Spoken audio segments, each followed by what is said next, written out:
नमस्कार, या सगळे पाणीपुरी खायला. मी आज पाणीपुरी बनवलंय घरी आणि रगडा बनवली, गोड पाणी आणि आपलं तिखट पाणी आणि पुरी बनवलंय.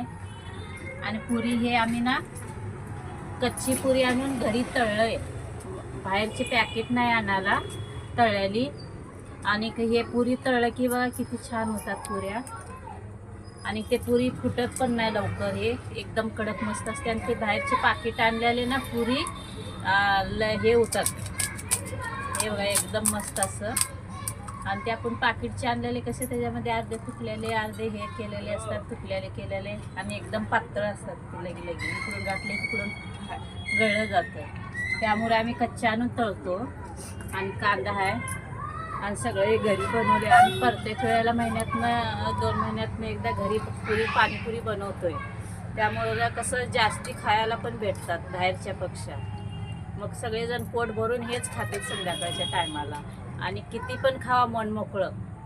आता याचे 2 कडे पाणीपुरी तळ आम्ही, 2 कडे.